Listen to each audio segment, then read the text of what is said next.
Fragments of Silicon, it's new game release day.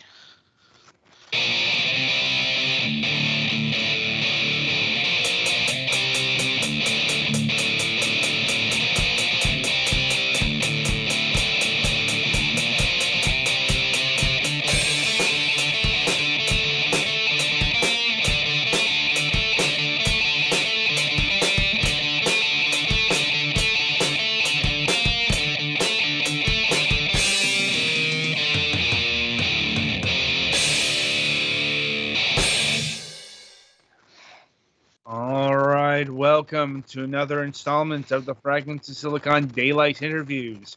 Joining us this week is our good friend from Ghostlight Games, Ross Brierly, here once again. Hi, thanks for having me on again. It's good to be Not- back. Indeed. It's been a while. I mean, Yeah. whenever Mary Skelter 2 came out, I think, last year?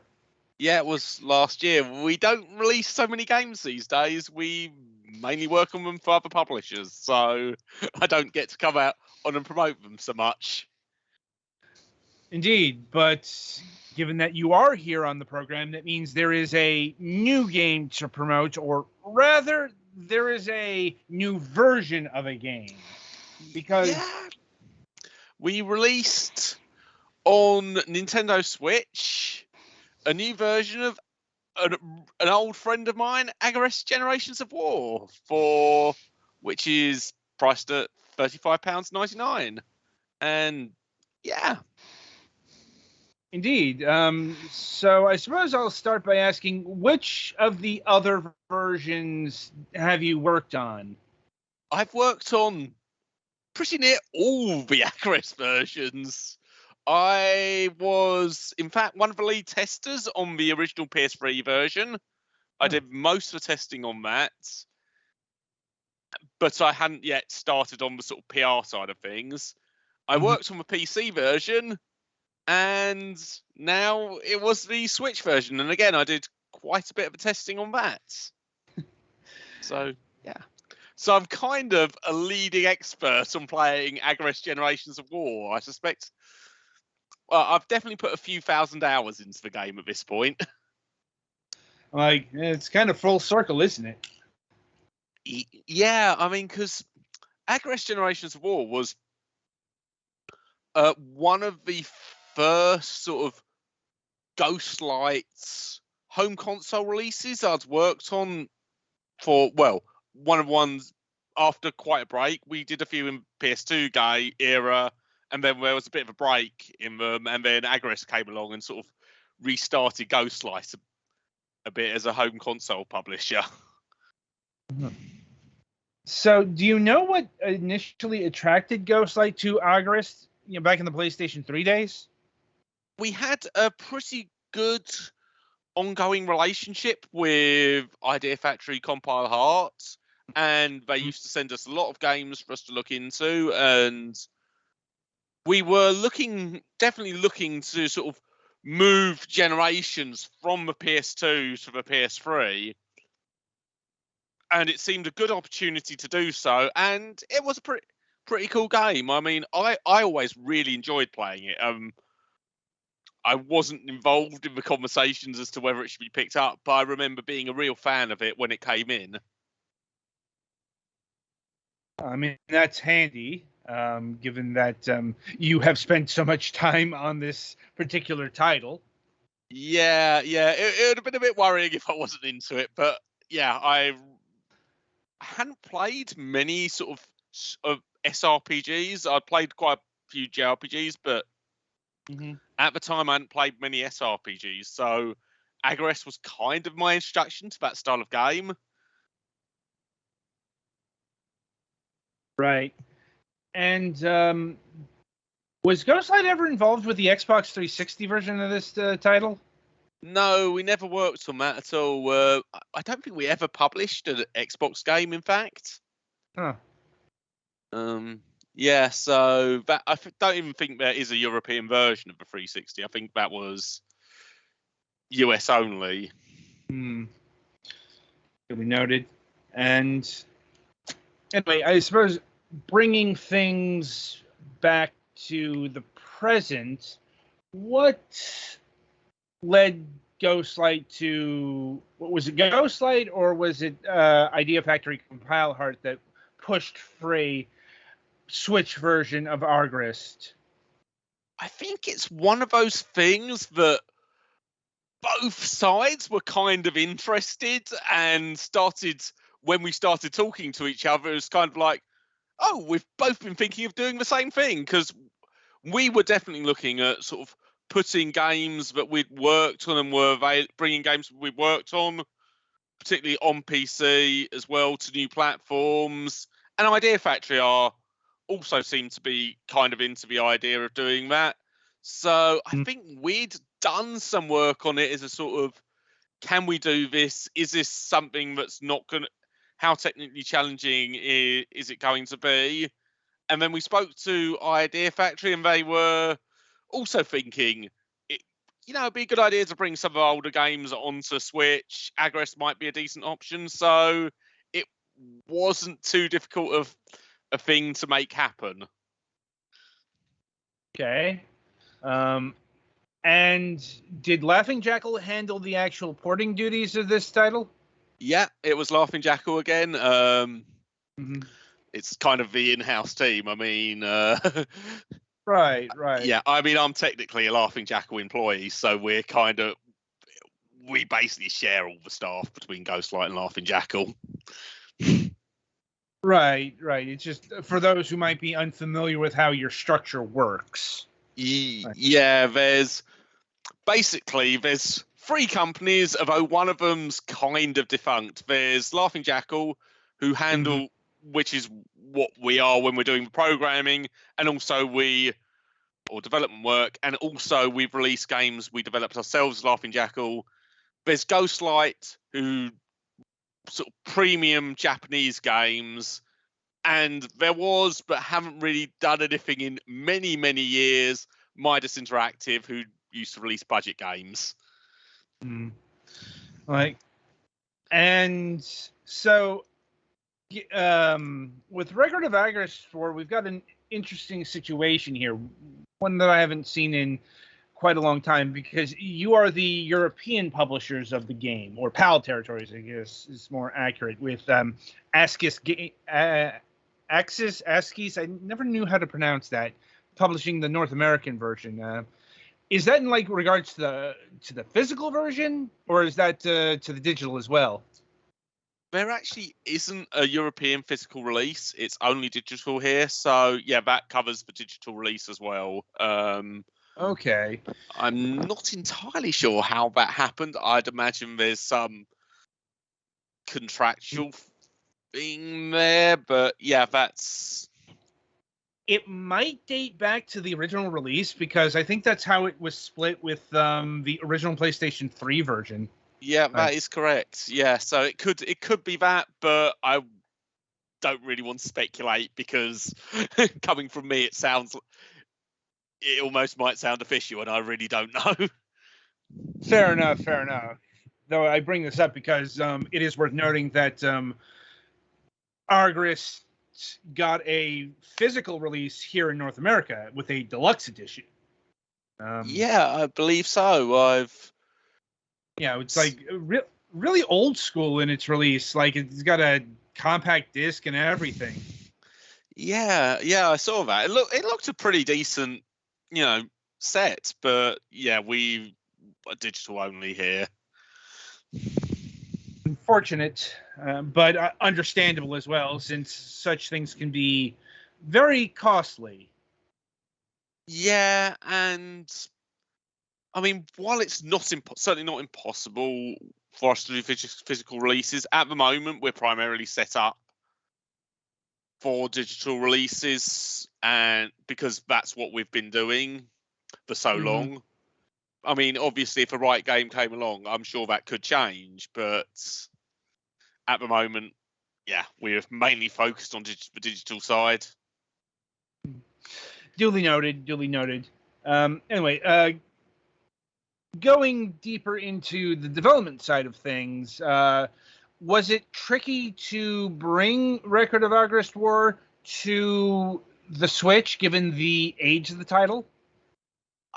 Don't believe it was. I mean, obviously, the programming team make comments regularly, but it didn't seem like it was a particularly challenging one. We've got an awful lot of experience at this point in bringing Idea Factory titles to Nintendo Switch. Not only have we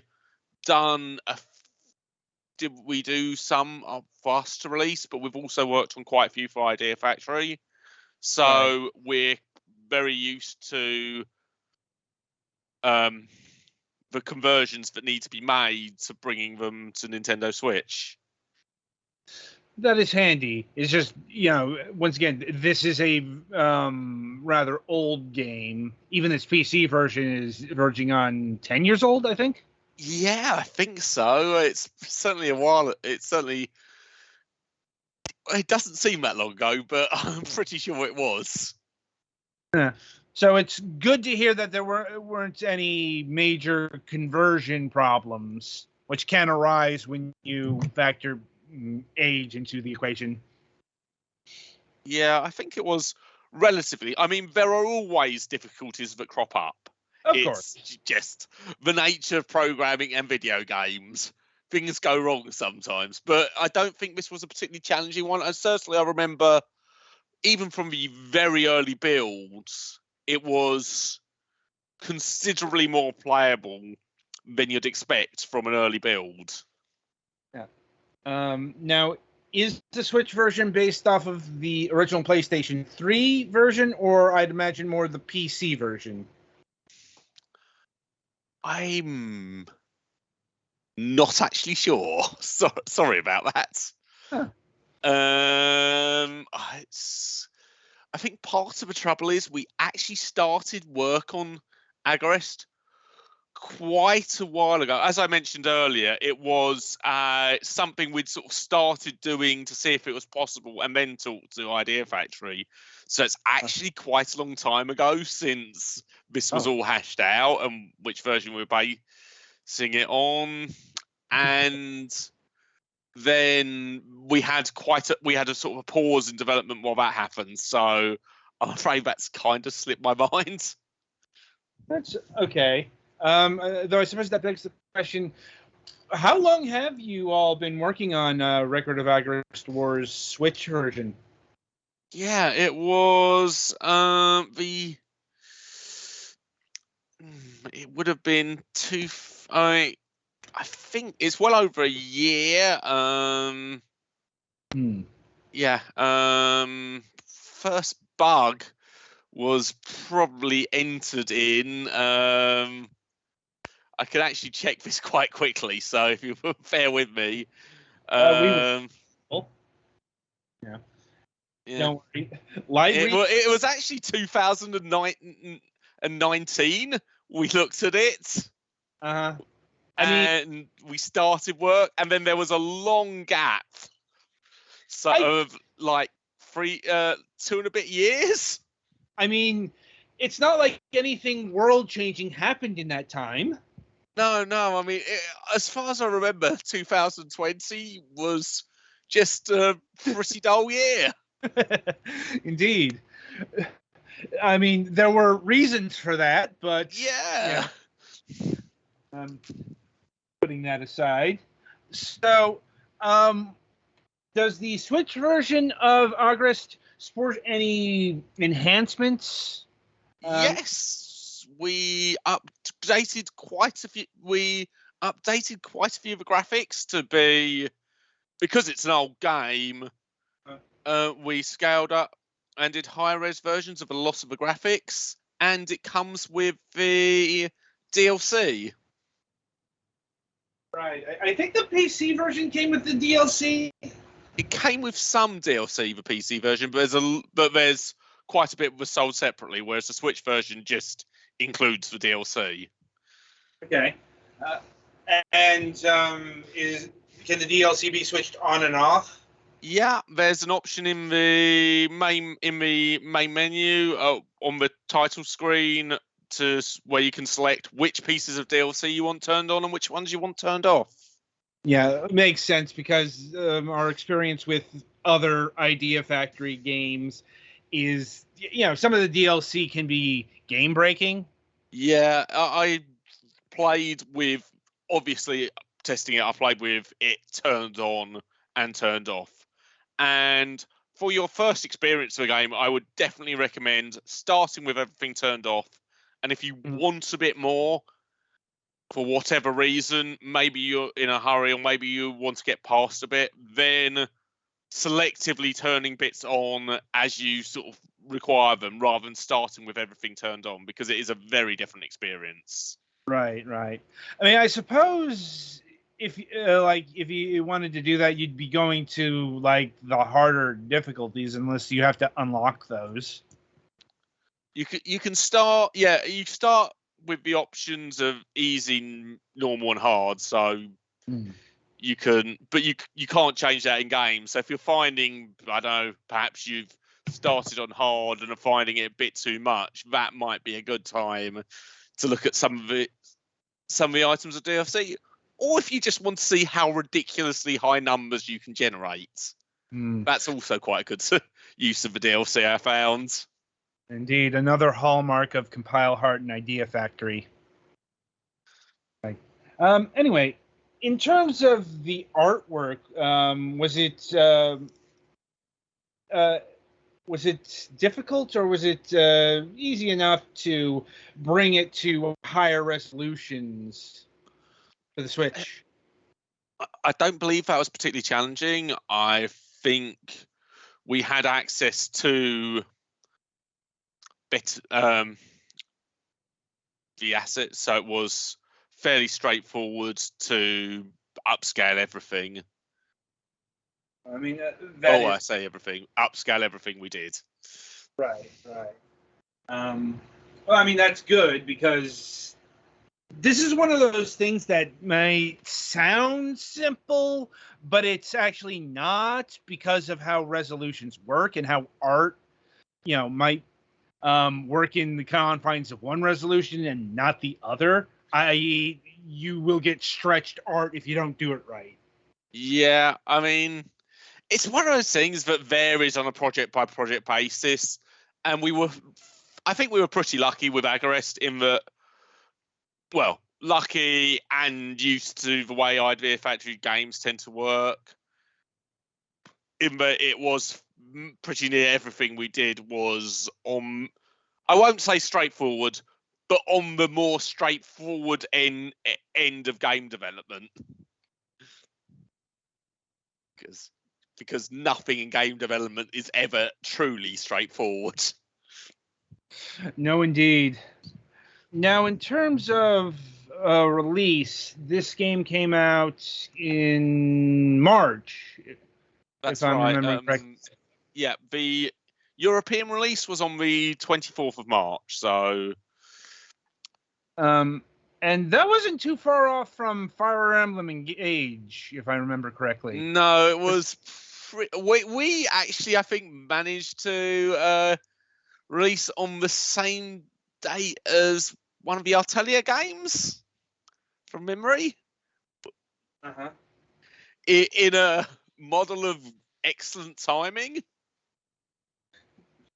I mean, was there any concern about being subsumed by the competition? I mean, obviously, it's not ideal to release at the same time as another big Japanese game. But on the other hand, these days between the Switch and Steam, there's not really any window, any time that's truly free of reasonable size releases. True. From my perspective, I think Argarist came at a good a time as any. Just taking Nintendo account, it's right in between Fire Emblem Engage and Advance Wars Boot Camp. Yeah, I mean, I say the release schedules are so busy these days that you can get slightly better and slightly worse times, but you're never really going to get a long gap where you can just slot in and it's perfect. Right. And that does bring me to my next question, which is, has the game been doing well on the Switch? I believe it's done reasonably. I've not seen any sales figures, so I can't really give you a definitive answer. But no one has mentioned being.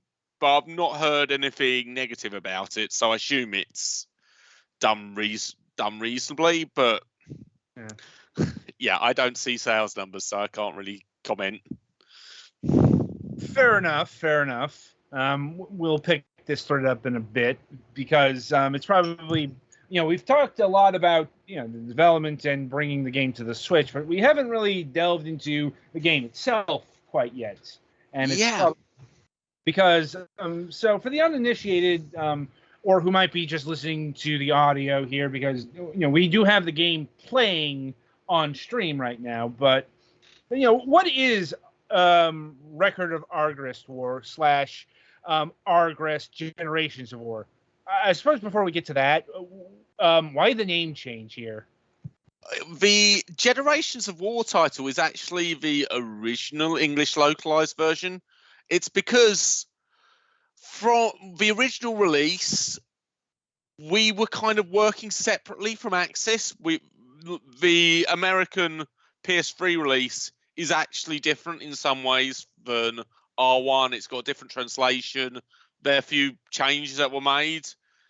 But ours came first, and it's just the translation title we went with was Agorist Generations of War, which I think is a bit whereas Axis went for Agorist or Record of the Agorist War, which I think's slightly more literal, but I've always preferred the Generations of War title. I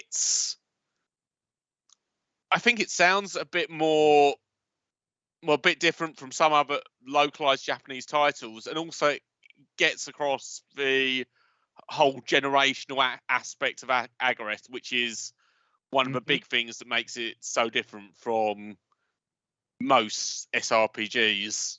Yeah, this is the part I wanted to get to because it's not just a strategy role-playing game here. It's doing the Phantasy Star 3 gimmick. You take control. Your first character obviously is going to be the same as the default. It's a sort of, and it seems a fairly standard setup. You gather your party, you go through it, and then you get towards the end of a generation, and assuming that your party companions or the female members of your party don't actually hate you, you'll be able to choose brides from among them, and that will produce and influence what type of character you have in the next generation. And there are 5 generations, so it covers quite a long period of time. Yeah, 5 generations is quite the dynasty. Yeah, it generally it always takes you off to a new continent with each one because you're traveling the world, saving trying to save it, and in game there's very little as part of the lore, there's very little communication between the continents, so getting between them is not in terms of the lore, not a trivial thing to do. It's you wake up on the with a new continent to explore, so it doesn't really go into that as such from a player's perspective, but it comes up in the story as something that's not really expected anyone would actually do. And I guess moving locations help explains why technology doesn't advance much in this probably almost a century. Indeed, yeah, and I think you've also got the sort of standard fantasy status which happens in a lot of Western and Japanese fantasy, where technology is not always very fast moving, and things last longer than they did in our world. But yeah, it's technologically there are. Oh yeah, it's not a problem. It's just funny to point out sometimes. Yeah. It's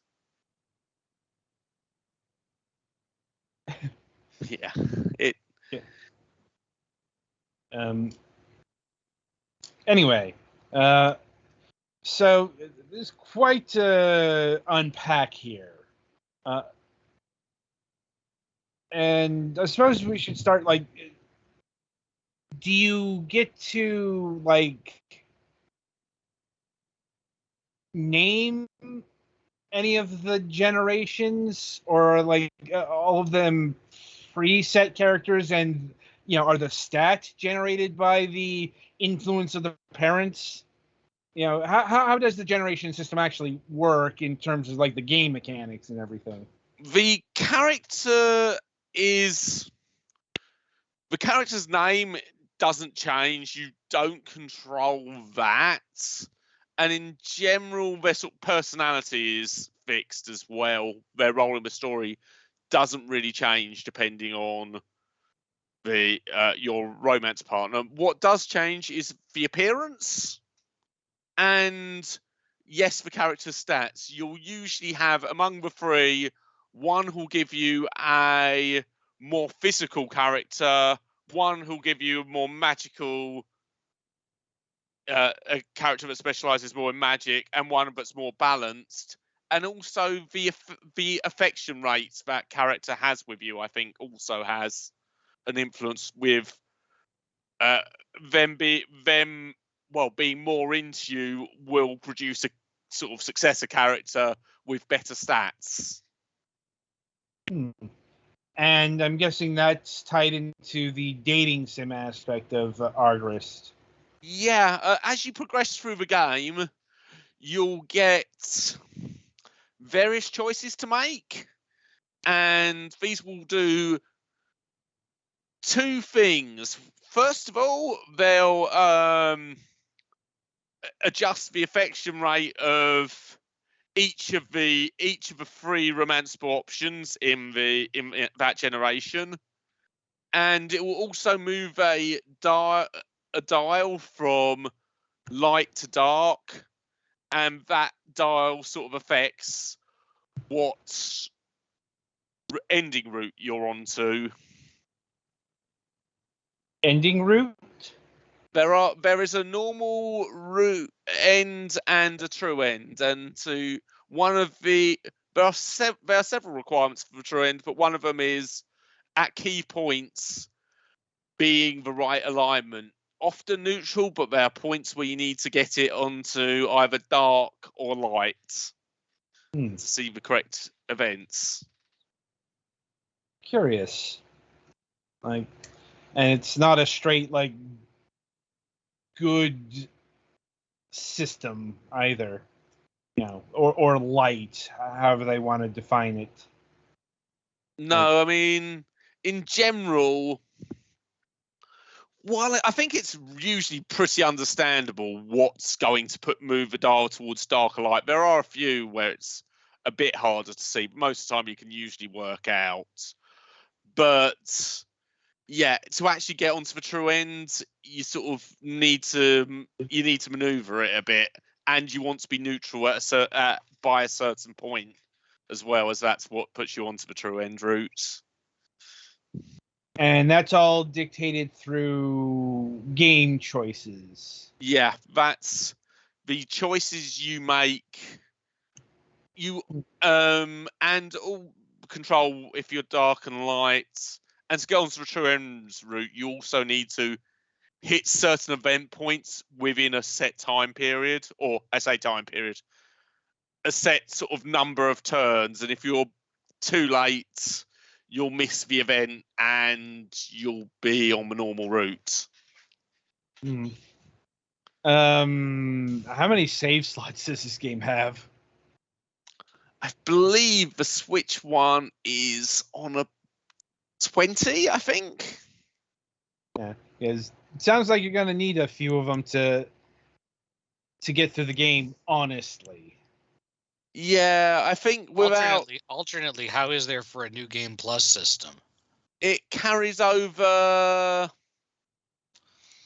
It does feature New Game Plus, and that involves carrying over your weapons, a lot of your points. But I don't think you carry over all your stats, but you will carry over some equipment, your points that you can use to upgrade things, your gold as well. But it varies slightly, as in general, you don't carry over everything if you move up a difficulty level. mm-hmm. So if you can't sort of mash through the game on work your way through on easy, unlock a massively powerful character, and then take them to hard. But it's if you create a character on, say, easy, if you want to carry over everything over, your next game's going to have to be on easy too. And let me see here. What happens? Because I think you might have. I think you mentioned this a bit, but you can apparently fail the dating sim aspect of this game. Yes, I believe you can. If you just are if you manage to, and I think it's quite you have to try.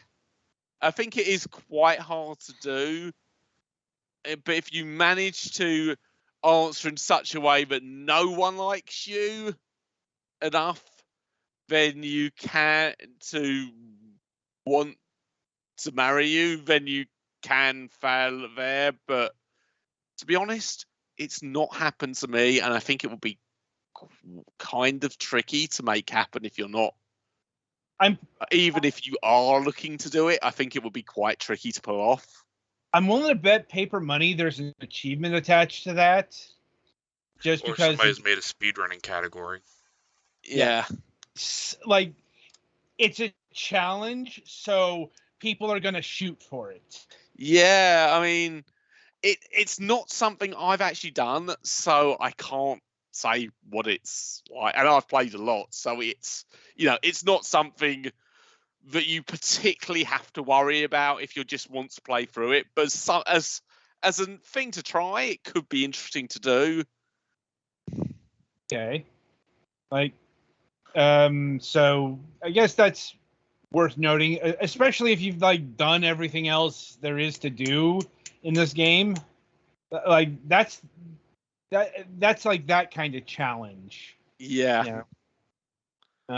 It's like trying to get no money in DuckTales for the NES, or which is a thing. Yeah, I mean, it's not too hard to make it so only one or two characters will allow you to marry them, and maybe not particularly like you, so you get crummy stats on the next generation. But actually getting no one prepared to do it, I think, would be significantly harder.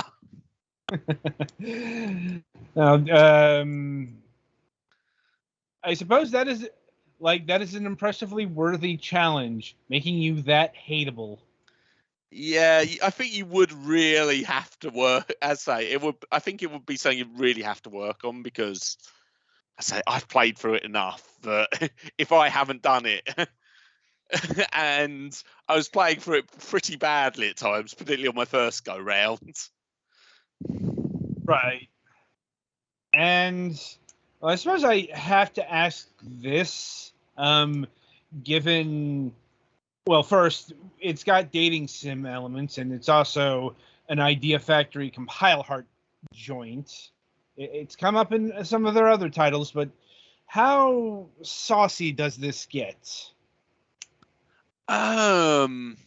I think it's on the milder end for this type of game, in that if you manage to choose, if you marry a woman who's got maxed out affection for you, then in addition to the wedding scene, there is a mildly raunchy sort of honeymoon scene afterwards, but it's not particularly.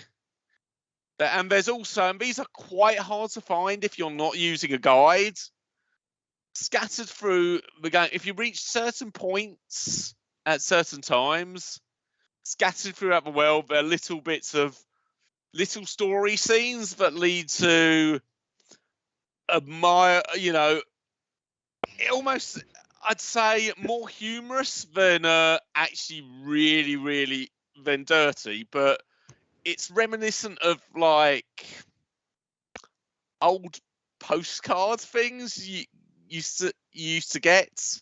There's so it'll be a character with yogurts smeared that's sprayed up on their face, or eating a banana type of things.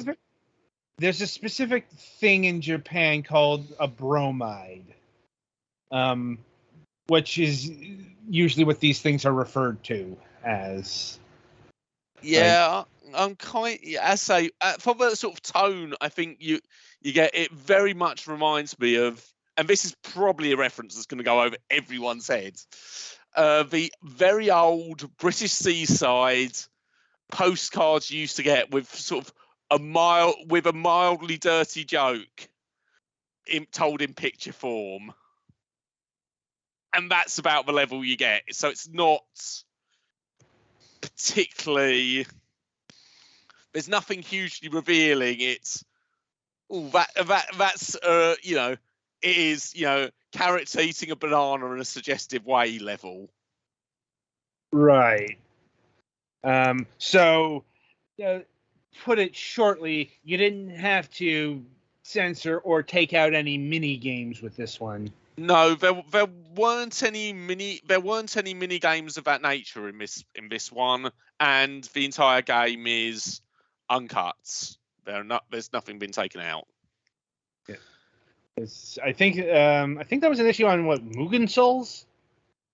Yeah, it was. Mugen Souls had a mini game that needed to be removed. I think it was removed from the original PS3 version, which we weren't involved in, and I don't think we were able to put it back in the PC version.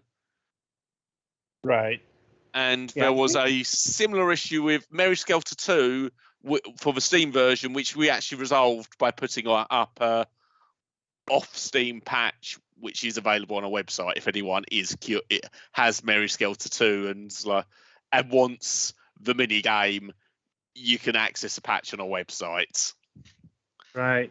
I think Mugen Souls just recently got a Switch version itself. I believe so. Yeah. Yeah. From East Asia Soft. Yeah. Anyway, so that's the dating sim side of the equation here. What about the tactical strategy role-playing game? Given that this is a compile hard idea factory game, it's got to be stuffed with all sorts of intricate and unique systems. Yes. This one's probably on the slower, more thoughtful end of idea factory battle systems. You've got a grid over the sort of battle map, and you can move your characters X number of squares. By each square you move them removes the action points you have to sort of actually attack with. So the further you move a character, the less sort of attacking you can do with them.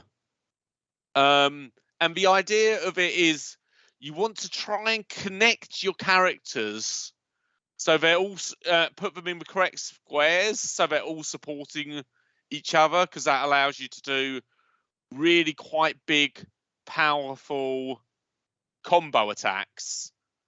but obviously sometimes you're put in a position where to try and max out the number of characters that are linked would require putting one of the weak characters in a more vulnerable position. So you've got to decide, is the extra attack power I gain from linking everyone worth it, worth the cost of exposing my healer? Now, where does this game fall on the spectrum between your strategy RPG units are interchangeable chess pieces like in Advanced Wars versus your strategy characters are highly individually customizable from a set of classes or roles like in Final Fantasy Tactics? In many ways, it's like, there are two systems. You can capture and breed together monsters to create kind of additional members of a party that are a bit less specific, but most of your party will be made up of individual characters you meet along the way. And beyond controlling you and you can change how their stats grow through leveling, give them different equipment, but it's very much like a regular party member.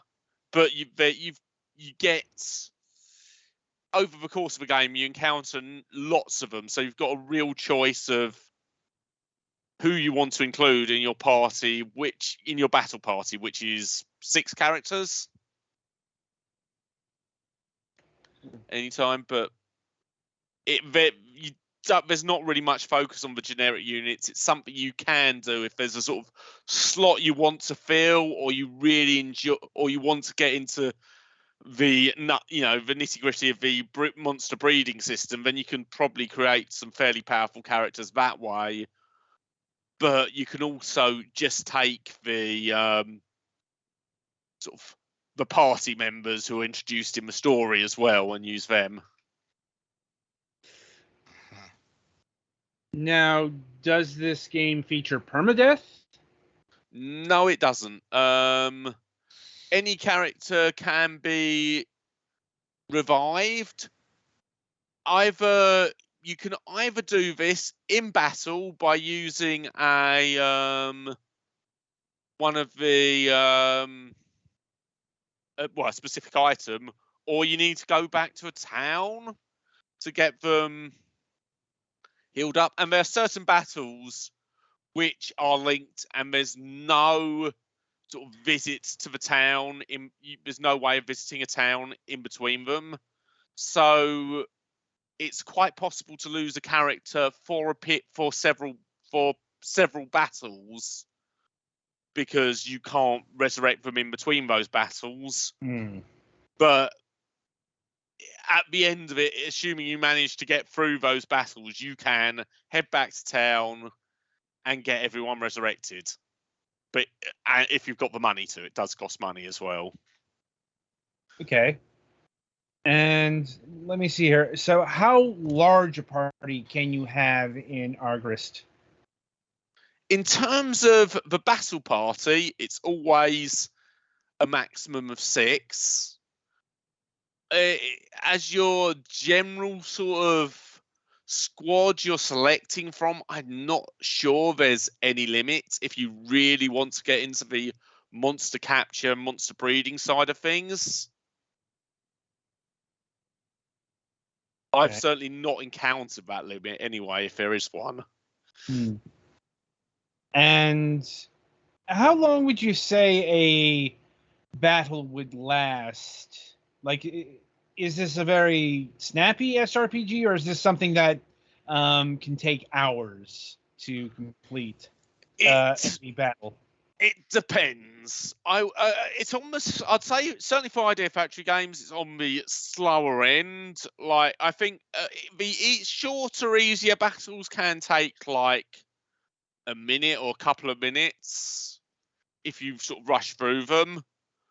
The longer ones, particularly if you're fighting something where you're a bit underpowered, can take a long time. Like, I've had some last maybe half an hour or so, but that's usually when I'm well in over my head and sort of desperately healing myself and chipping away at the enemy's HP to try and get it to something manageable. Right. And are there like jobs or classes with the units? No. Every sort of character will have things they're naturally good at and require less points to level up. But at the same time, if you want to go, you get, I think, 9 points or 10 points at the end of every level. You get a certain number of points to spend on your characters at every level up, and also you can earn points throughout the game that you can use to improve the attributes of a character.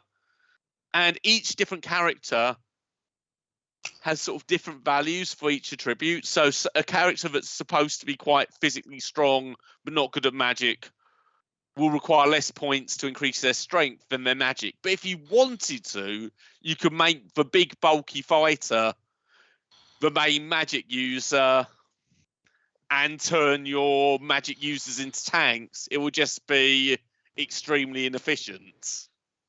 Once again, that's a challenge run right there. Yeah. I mean, it can be quite fun, particularly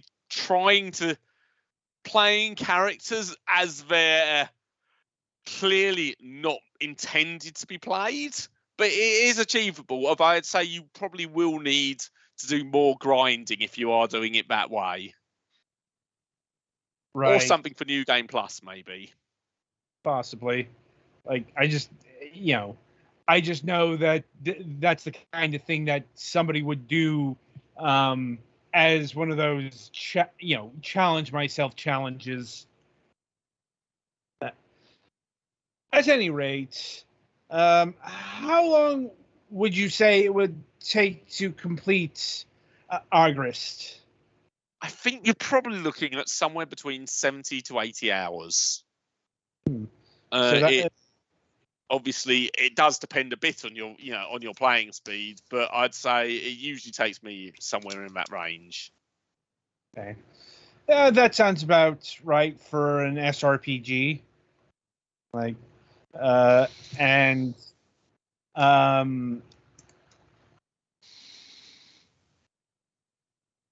this question isn't actually about the Switch version. It's about the PC version. Not just about this, but of basically all your titles. And that is, are they Steam Deck compatible?